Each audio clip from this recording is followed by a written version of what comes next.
The children who grew up watching Disney movies have developed so many unrealistic expectations about how life should go. If you're poor like Cinderella, all you have to do is wait around and one day a fairy godmother will come and find you a man who will solve all your problems. If you're exiled from your homeland like Simba and asked never to return, don't worry, Hakuna Matata. Things will turn out just fine for you. Time and time again, Disney has created beautiful yet unachievable dreams that will crush anyone who is just out here traveling second star to the right and straight on till morning. But what they didn't know, that on top of all this information, there is even more disappointment that lies beneath. That's right, it gets worse. Think you were scarred by Scar? That is the least of your worries. We're about to ruin your childhood by diving deep into some dark theories that will sully your memories forever. Kick things off with a couple theories on the beloved story Peter Pan. Numero uno is that Peter is the Grim Reaper. For those of you who have seen the film or have read the book, you know that it's a fun-loving tale of a boy who lives in a world where people don't age, and they don't have to deal with real-life adult problems. This theory suggests that when the darlings fly off to Neverland, they're actually already deceased and are transitioning into heaven with the help of Peter, their guide. They meet a host of lost boys who have already passed away, and together they are at peace in a magical land where they can flirt with fairies and pester pirates for the rest of time. While the idea may be a bit unsettling to children, it could be a lot worse. Remember what happened to Hercules when he gave his soul to Hades?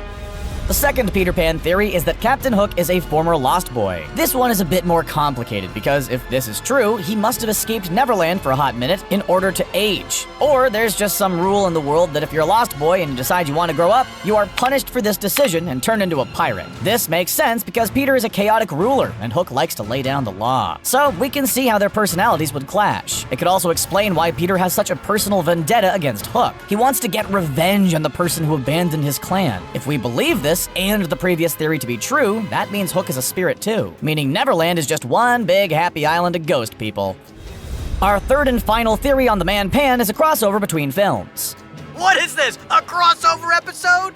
If you recall the mermaids in the movie, you might find that one seems remarkably familiar. I would say mermaids in general seem quite rare, but red-headed ones seems fishy. Fans have suggested that this could be the mother of Ariel from The Little Mermaid. In the prequel, we learned Ariel's mom was hunted down by a pirate. Now, we don't want to point fingers because for all we know, it could have very well been a drunken Jack Sparrow who misfired a pistol. But Ariel's father, King Triton, has a passionate hatred for humans. And Captain Hook hates merkind. We think Hook is the one to blame for Triton's wife's passing, and the reason Ariel doesn't have a mermom growing up. Upon the first watch of Pixar's Cars, the flick is a veritable ride. Cars can talk, you get to hear Owen Wilson's voice, and watching races has never been more action-packed. But one teeny tiny detail that zooms past the average viewer is that there are no humans in this world. One can only wonder, what happened to us? Given these cars didn't spring out of the ground like daisies and are clearly man-made, we had to be there at some point to pump those tires. There are a couple theories that explain the eerie absence. One is that the cars turned against humans and ran them over one by one until the world was just one big pile of human roadkill. And the other very feasible explanation is that humankind was wiped out by pollution. Do yourself a favor and invest in an electric car, then treat it really nicely so none of those options ever have to become a reality. Lewis Carroll, the author behind the fantastical tale Alice in Wonderland, was believed to have used opium recreationally, and we believe it influenced the many twists and turns Alice takes. For example, Alice drinks potions and eats pieces of mushroom to change her physical state and significantly alter reality. She meets a hookah-smoking caterpillar who has the remarkable ability to form letters out of smoke rings, and is about as chill as a scholarly stoner. The whole story is profoundly psychedelic that, in our eyes, this is just one big trippy trip down the rabbit hole. While people who have watched Pixar's Up are already scarred for life after seeing Carl's wife pass away in the most tragic opening montage known to mankind, it's about to get a whole lot worse. A theory suggests that after his sweetheart passed, Carl left our world from a broken heart, and this adventure he goes on is actually in the afterlife. The images of his home rising to the sky and a guardian angel in the form of a plump Boy Scout are some clues that make us believe there is some weight to this idea. We hope that if this is true, in Up 2, he'll finally be reunited with Ellie, and they'll be able to go on the adventures they always planned. Remember in Beauty and the Beast where LeFou sings the Gaston song? The one where he's his personal hype man. In the background, hanging on the wall, we see multiple deer mounted. A number of die-hard Disney fans posit that one of those deer is in fact Bambi's mother. If you think about it, his place is covered with hunting exploits, and he kills just for sport. Because Bambi never saw the killer, it could have very well been him. Just one more reason to hate the tight pant-wearing jerk. Now, this one may be a bit controversial because we all know and love The Lion King, and we certainly don't want to sully it. But this theory has to be unearthed. We all remember the scene where Nala and Simba are sensually tackling each other while Can You Feel the Love Tonight plays in the background. And though heartwarming, we think it's actually one big ruse. We think Nala is actually just using Simba to help her people. Apparently, there's a deleted scene in which Scar tries to make Nala his queen, but she declines and is exiled. This would mean that she wasn't looking for Simba at all, rather stumbled upon him and saw an opportunity to get back home and return with the rightful king. We think Nala is a feline with political prowess and deserves her own crown. If you recall, at the end of Monsters, Inc., Sully totally ghosts Boo, and she's left questioning why her new blue friend has disappeared. A theory suggests that after this heartbreak, Boo loses it and decides the best way to cope with the situation is to learn how to time travel, obviously. Because she's logged some hours in Monstropolis, Boo knows that the secret to jumping from place to place lies in the magical hanging doors that she can go in and out of. While trying out this newfound way of traveling through time and space, Boo finally lands on the world of Brave, where she meets Merida. Because we can see a carving that looks very much like Sully in one of the scenes, we believe Boo is the witch and has spent all this time looking to reunite with her old friend. Did you know that Nemo in Latin translates to nothing? Well, that's exactly what he is. Nothing. A figment of Marlin's imagination. We think that after the brutal attack of his wife and children, Marlin was in such distress, he fabricated the idea of his only surviving son in order to cope with the loss. This beautiful father-son tale could be Marlin moving through the stages of grief. When he doesn't want Nemo to attend school, it's because he's in denial he has to part with him, or the idea of him. When Nemo gets captured by the fishing boat, he experiences anger and does everything he can to get him back. Finally, at the end, Marlin learns to let go and finds acceptance. We promise if you give this a rewatch, it'll be hard not to see the truth. Remember in Frozen how Kristoff is wearing that dashing fur outfit that looks really warm? Ever wonder what it's made out of? We think that Kristoff is getting through the cold, snowy winters by wearing Sven's mom's pelt. That's right, we said it. Kristoff and Sven grew up together and became close because Sven's mom was killed by ice harvesters, which Kristoff is. Even if it isn't her specific pelt, we're pretty sure it's made of reindeer, which in itself is pretty intense. The Little Mermaid isn't as sweet and whimsical as you remember. Did you know that in the original Danish version written by Hans Christian Andersen, the prince falls in love with another chick after she's already given up her tail and voice to be with him? That's not all. Her sisters want her to return to the sea, so they make a deal with the sea witch that if their little sister kills the prince, she can return home to her family. But she's unable to go through with it, and instead sacrifices herself instead. Her body turns into sea foam. Her soul goes to heaven, and she's effectively dead as a teenager with nobody to love and no family to be with. We're glad Disney didn't stay true to this ending. For any new Miley Cyrus fans out there, we're about to blow your mind. Before Wrecking Ball and Party in the USA came a little show called Hannah Montana. As much as she's tried to bury it, we remember. If you're not familiar, the show follows a girl named Miley Stewart who has a famous pop star alter ego named Hannah Montana. Fans of the show have suggested that Hannah may not even be real. A classic case of an overactive teenage imagination with unchecked fantasies. While the theory may be far-fetched, the Disney Channel actually ended up releasing an alternate ending to the show, in which the events of the show were actually Miley's childhood fantasies. In Toy Story 2, we meet Jessie, the fast-talking feisty cowgirl doll who immediately won our hearts. After years of being left in a dark box, she's prone to panic attacks. But who left her there? We have reason to believe that it was none other than Andy's toy-abandoning mother. In the films, Andy is seen wearing a cowboy hat, but it's not the same one as Woody's. It actually matches Jessie's. Also, in Jessie's origin story, we can see an image of her lying on a bed next to that same hat. Coincidence? We think not.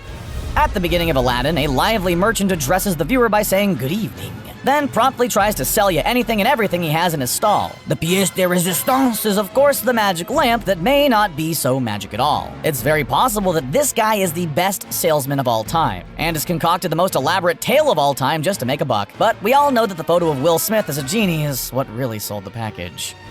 Here's a theory that'll make you think about Snow White and the Seven Dwarfs a little bit differently. During this scene, we see the prince laying a soft little kiss on dead Snow White, which already in itself is creepy as hell. But instead of her waking up, we have a theory that in that moment she is passing over into the afterlife. As you've probably noticed, a lot of theories that we're looking at is that everyone's actually dead. It's all very depressing, but hey, so's real life.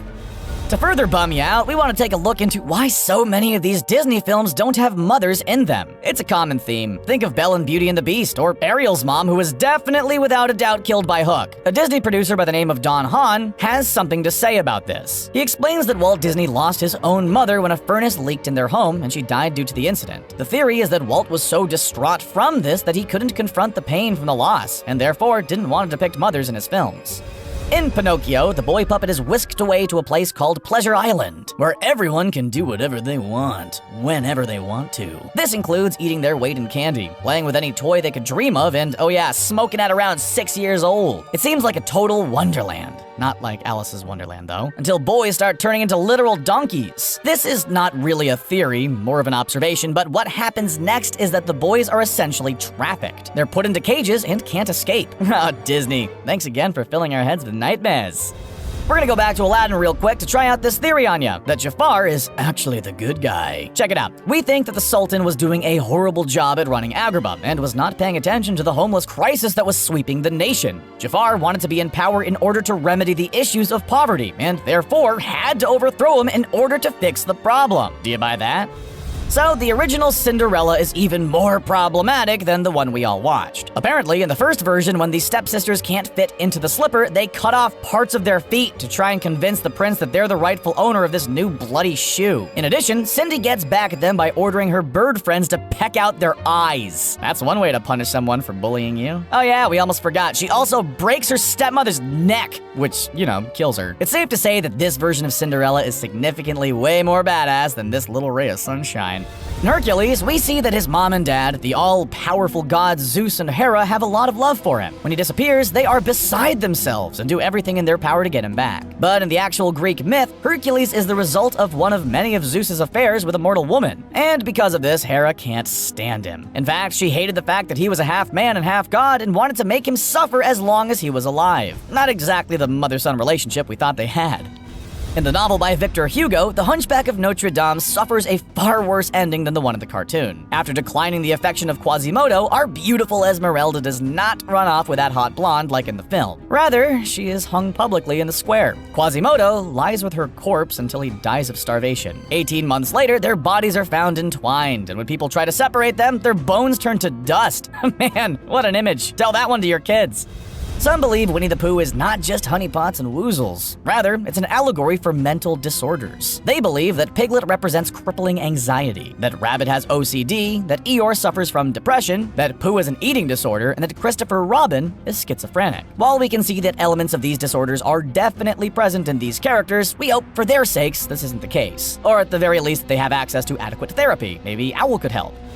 This next theory is not movie-specific. Rather, it targets the whole catalog of films. We think that Disney wanted to further oppress women by only depicting them as weak, often vapid and definitely in need of a man. Disney also tells us over and over that women need men to survive. In Cinderella, the only way she can get out of her situation is to be whisked away by a prince. In The Little Mermaid, Ariel literally gives her body and voice in order to hang out with a dude she doesn't even know. Even in Frozen, a film that was supposed to be sisterly love, the film still tells us that getting married is the only way that a girl can be happy. It seems Disney wants to teach the younger generation that women are dependent on men, which is one of the darkest theories we could think of. To end, we would like to present the darkest theory of them all, that Disney wanted children to grow up to be racists. We see horrific depictions of Native Americans in Peter Pan. We see a character voiced by an African-American actor literally named Jim Crow. And in the Aristocats, we have a Siamese cat who is playing piano with chopsticks. These outwardly problematic images teach children racist tropes that further oppress minority groups. We are Siamese, if you please. As Walt Disney himself was said to be an anti-Semite, it makes sense that these kinds of things were okayed by the man in charge. Yay. In saying that, we look forward to a brighter future, where kids aren't totally traumatized by what they watch. Although we believe that it's fine to have a healthy dose of darkness in a fairy tale, sometimes you have to know when to say when.